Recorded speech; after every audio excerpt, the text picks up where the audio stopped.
ठीक हूँ। मैं ट्रेन में बैठ चुकी हूँ। ट्रेन शुरू होने में अभी वक्त है। वैसे भी ये रोज रोज का है। ट्रेन कहाँ समय पर चलती है। जब ट्रेन शुरू होगी तब मैं दोबारा कॉल करूँगी। ये कहकर सीमा ने फ़ोन रख दिया। सीमा अपनी माँ से बात कर रही थी। सीमा का ये रोज रोज का काम था। एक शहर से दूसरे शहर में आना जाना। वो सरकारी नौकरी की तैयारी कर रही थी। उसने ग्रेजुएशन पूरा कर लिया था और पिछले 4 सालों से वो सरकारी नौकरी की कोशिश कर रही थी। उसका एक ही सपना था, सरकारी नौकरी करने का। वो पूरी कोशिश कर रही थी, लेकिन फिर भी वो कुछ नंबर से हमेशा चूक जाती थी। सीमा एक मध्यम परिवार की लड़की थी। उसके अलावा उसके 4 भाई बहन और थे, जो सब उससे छोटे थे। वो भी सबसे बड़ी थी। उसके माता पिता चाहते थे कि वो पढ़ लिख कर किसी तरह अपना कैरियर बना ले। उसकी भी यही सोच थी। इसीलिए उसने तय किया था कि शादी होने से पहले वो किसी सरकारी नौकरी करेगी, ताकि बाद में कोई परेशानी ना हो।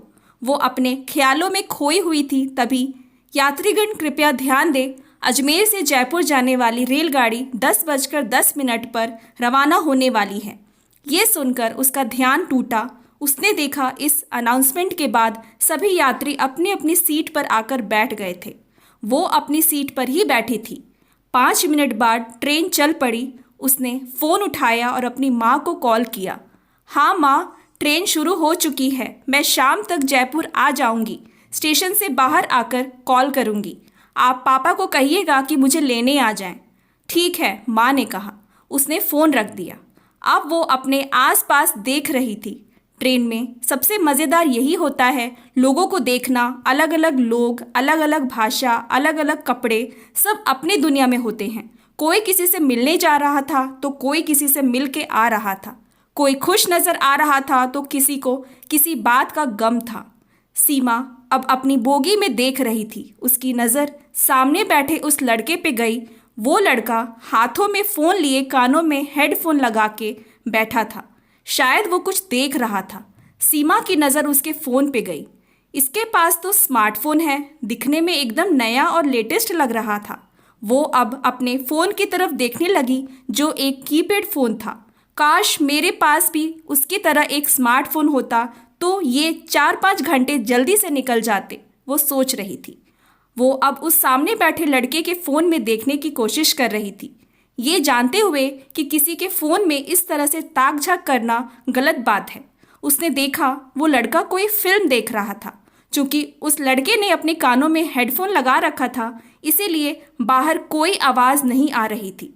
सुनाई तो उसे कुछ दे नहीं रहा था, पर वो फिल्म देख सकती थी। इसीलिए उसने सोचा कि टाइम पास करने के लिए म्यूट फिल्म ही देख लूँ। वह उस म्यूट फिल्म को देख रही थी। शायद फिल्म अभी शुरू ही हुई है, वो देख रही थी, क्योंकि फिल्म में नाम आ रहे थे। अब वो चुपचाप उस लड़के के फ़ोन में चल रही फिल्म देख रही थी। देखते देखते उसे पता ही नहीं चला कि 3 घंटे कब के निकल चुके हैं, पर अभी भी 2 घंटे बचे हुए थे। उस लड़के ने फिल्म देखने के बाद अपना फ़ोन रख दिया है और आराम करने लगा। अभी भी 2 घंटा बचा है, अब मैं क्या करूं? ऐसे ही कुछ सोचते सोचते उसकी आंख लग गई और उसे पता ही नहीं चला कि उसका स्टेशन आ चुका है। सुनिए, उठ जाइए, स्टेशन आ चुका है। ये उसी लड़के की आवाज़ थी जिस लड़के का फ़ोन सीमा चुपके से देख रही थी। सीमा जल्दी से उठ गई और उस लड़के को घूरने लगी। उसने उस लड़के से पूछा, आपको कैसे पता कि मेरा स्टेशन आ चुका है? क्योंकि ये लास्ट स्टॉप है, इसके आगे ट्रेन शायद नहीं जाए। इतना कहकर वो मुस्कुरा दिया। अरे हाँ, मैं तो भूल गई, उसने मन में सोचा और ट्रेन से उतरने लगी। तो फिल्म कैसी लगी? पीछे से किसी ने कहा। उसने पीछे मुड़कर देखा, ये वही लड़का था। इसे कैसे पता चला कि इसका सारा ध्यान तो फिल्म में था? सीमा ने सोचा। वो कुछ बोलती उससे पहले उसने बोलना शुरू किया।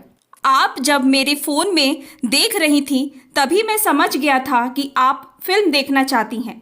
इसीलिए मैंने फ़ोन थोड़ा सा आपकी साइड कर दिया, पर बिना आवाज़ के फिल्म कैसे समझ आती है, ये पूछना था। और वो लड़का हंसने लगा। मैं बोर हो रही थी इसलिए, सीमा ने कहा। तो आप मुझे कह देती, मैं हेडफोन हटा देता, उस लड़के ने कहा। आप भी तो पूछ सकते थे, ये कहकर सीमा भी हंस पड़ी। हाँ, शायद अगली बार याद रखूंगा, ये कहकर वो निकल पड़ा। वो लड़का अपने रास्ते और सीमा अपने रास्ते। निकल पड़े वो दोनों अपने अपने रास्ते। मंजिल पाने की दोनों में जो ललक थी, अनोखी मुलाकात में दोनों अजनबी से हल्की सी मुस्कान उनके साथ थी। Thanks for watching. Please like and subscribe my channel.